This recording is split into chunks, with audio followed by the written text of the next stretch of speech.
สบายดีพี่น้องเบิดทุกคนเพื่อนๆที่อยู่เวียงจันทน์เด้อมาเบิ่งบรรยากาศยามมื้อเช้า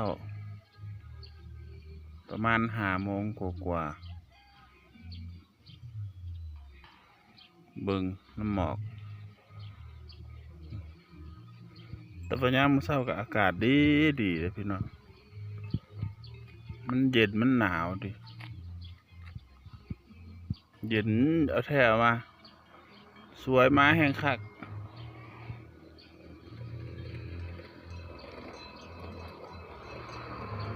นี่บรรยากาศยามมื้อเช้าเด้อประมาณ5 โมงปลายแหละ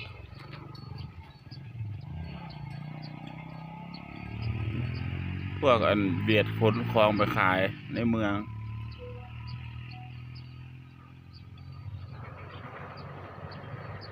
เบียดขนของไปขายในเมือง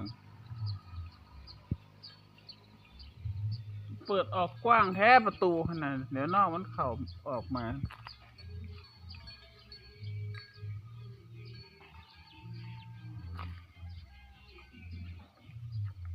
กำแพงดำเบิดเปื้อนฝุ่นเปื้อนขี้ดินรถเวียดมันแลนหน้าห้านในนะยังเห็ดยังบ่ได้อยู่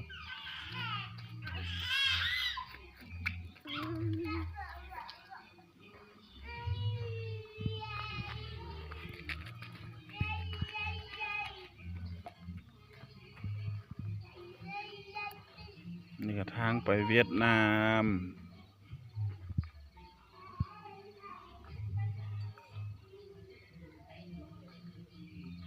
อากาศดีพี่น้องทุกคน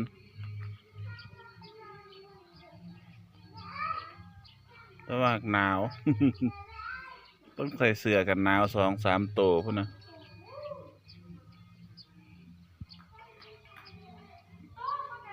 มึงงวนมานอนขี่แล้วมึงนี่เปิดไฟหน้าบ้านเท่าไรนี่มิตะขี่งัวเต็มถึงเมื่ออยากเปิดไฟหน้าบ้าน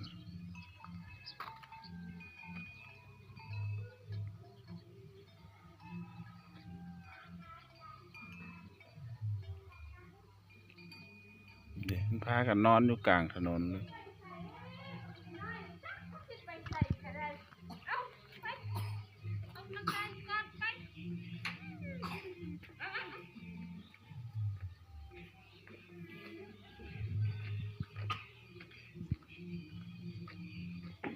เอาออกมาอย่างบัดนี้